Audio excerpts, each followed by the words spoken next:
Hello, everyone, and welcome to Module 2. This is Dr. Shanila Javed.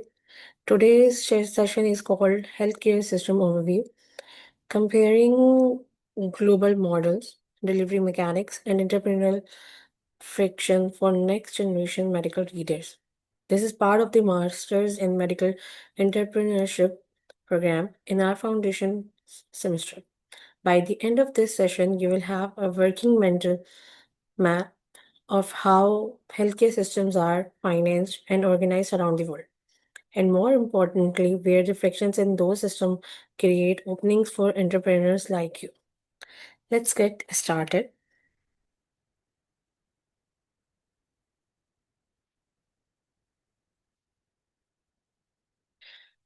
Course context and objectives. Let's begin with our module objective. What you should walk away being able to do.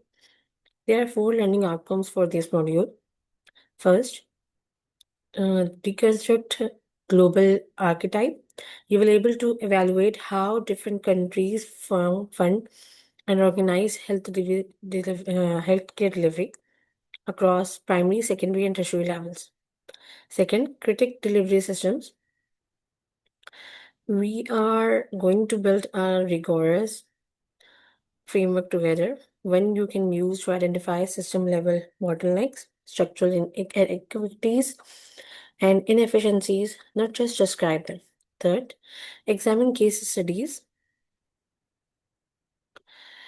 We will dig into real digital transformation trajectories inside established healthcare system, specifically comparing NHS England with the US model of value-based care. And fourth, and this is the one that matters most for you as future entrepreneurs, we will apply an entrepreneurial lens that means converting system frictions into viable digital health solutions and real market entry strategies. So keep that fourth objective in the back of your mind throughout. Every system flaw we talk about today is also a potential business opportunity. Comparative metrics of global models. Let's start with the big picture. The four major archetypes of healthcare financing used around the world. This matrix breaks each model down by its primary funding source, who actually provides the care, some key examples, and the core advantage versus trade-off. The first is the Beveridge model. It's funded through general taxation. Care is delivered by public, state employed providers, and you will see it in the UK's NHS in Spain and in Cuba. Its advantage is universal equity. Everyone's covered. Its trade-off is long waitlist. The second is Bismarck model. This one is funded through payroll taxes flowing into what we are called sickness funds. Care providers here are private or non-profit. Germany, France, and Japan all run on this model. This advantage, the advantage is high patient choice. The trade-off is high payroll cost. Third is the national insurance model. Here, the government runs the insurance itself, but care is delivered by the private sector. You can see this in Canada, South Korea, and Taiwan. It gives you single payer cost control, but the trade off is care rationing. And fourth is the out of pocket model. Direct consumer cash, private or informal providers. This is the reality in more than 100 developing nations. There is no budget drag on any government, but the trade off is severe inequality. Keep this metric in your head. We are going to build directly on it for the rest of sessions. Beveridge versus Bismarck system. Let's zoom in. Let's zoom in on the two most influential model, Beveridge and Bismarck.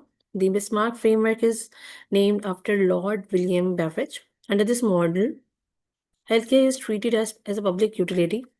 funded directly through taxation with state-owned hospitals and government salaried physicians. The Bismarck framework, on the other hand, was developed by Otto von Bismarck. It relies on mandatory employer-employee sickness funds. Providers here are predominantly private, but fee schedules are tightly regulated by government mandate. So here's the entrepreneurial takeaway, and this is worth writing down. Private systems favor central enterprise grade B2G technologies. You are selling to one big buyer, the government. Bismarck's system, by contrast, open avenue for private B2B, digital health integrations. You are selling into fragmented, competitive private market. That distinction will shape almost every go-to-market decision you make in this space. Healthcare delivery mechanics. Now let's move from financing model to delivery mechanics, the actual machinery of how care gets to patient. There are three components here. First, financing mechanics, how financial capital is pooled through taxes, premier, or out-of-pocket payments, and then distributed to mitigate individual financial risk across our population. Second, reimbursement models.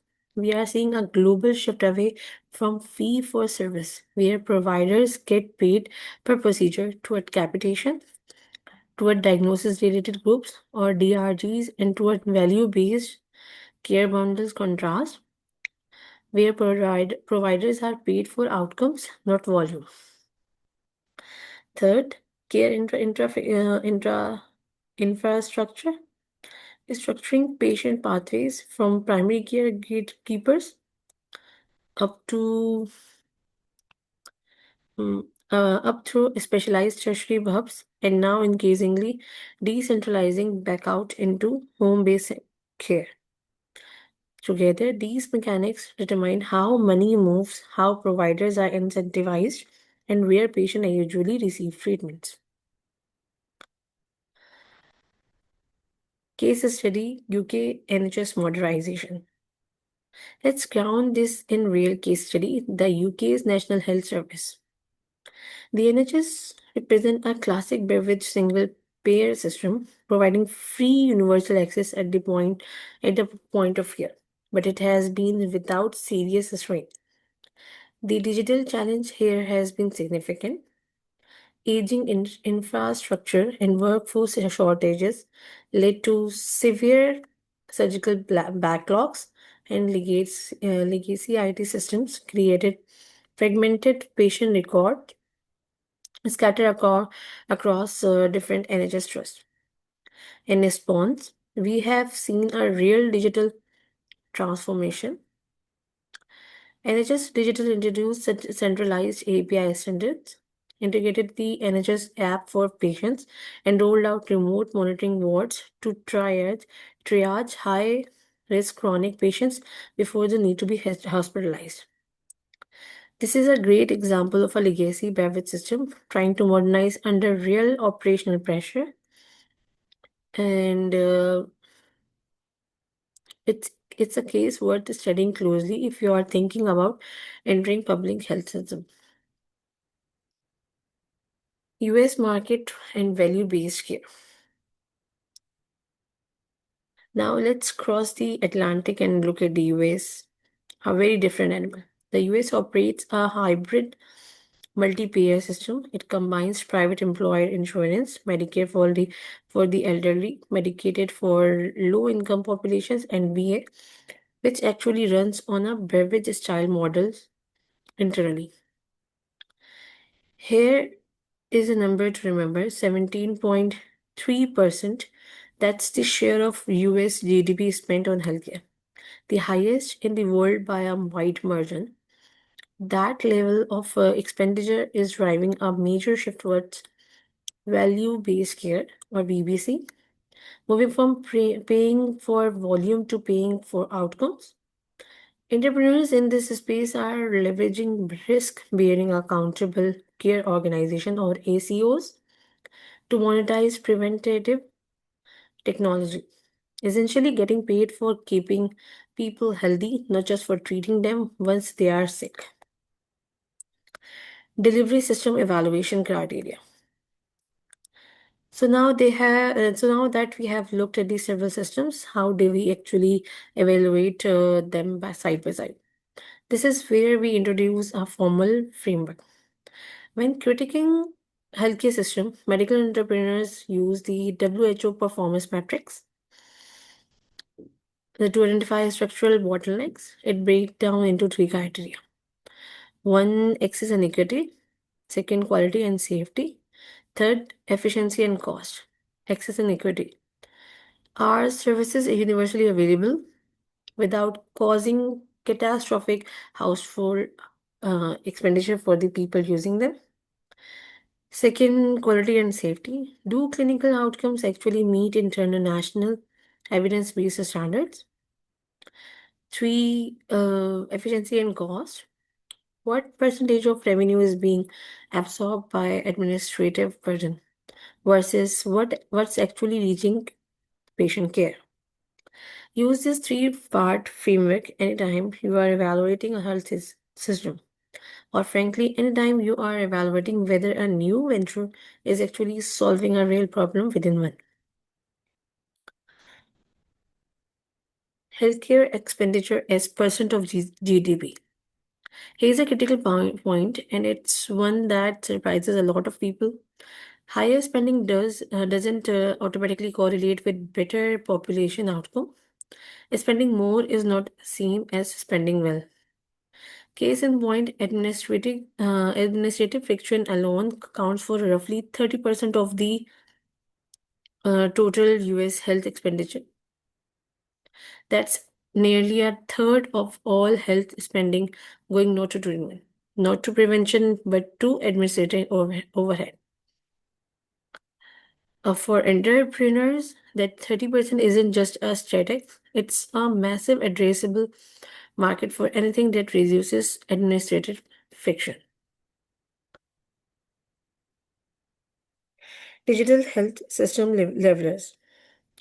Let's talk about the technologies that are actively leveling the playing field in global healthcare. There are three major categories. Virtual, the first is virtual telehealth. The second is digital logistic. The third is AI diagnostic. The first one, this is bypass geographic access bottlenecks, lowering primary care triage costs across rural and underserved areas. Second, this streamlines pharmaceutical supply chains, reducing procurement waste and inventory stock outs in hospitals. AI diagnostics. This augments clinical capacity, helping to alleviate physician burns out, and standardize diagnostic accuracy at scale. Each of these three levels, telehealth, logistic, and AI diagnostic, represents a distinct category of digital health venture, and each solves a different structural problems we have discussed today. Entrepreneurial system framework. So let's bring this all together into a practical framework you can apply directly to your own venture. There are three steps. Step 1, map the peer incentive. Identify whether your product target cost reduction for single payers or revenue captive for private providers. That decision changes your entire sales strategy. Step 2, regulatory and interoperability compliance. Make sure you can achieve seamless FHIR and LH7 integration with legacy electronic health record systems. Because if you can't talk to the existing infrastructure, you don't have a viable product. Step 3, demonstrate economic return. You need to quantify clinical effectiveness and cost savings clearly enough to pass Health Technology Assessment, HTA. HTA gateways. Without that evidence, you won't get adopted, no matter how good your technology is. Map the incentive, achieve compliance, prove the return. That's the framework applied to every healthcare venture you evaluate from here forward. That brings us to an end of module 2. Thank you all for participating today. This concludes our session for the Department of Medical Entrepreneurship Foundation semester. I would love to open it up now for questions and discussion. Thank you.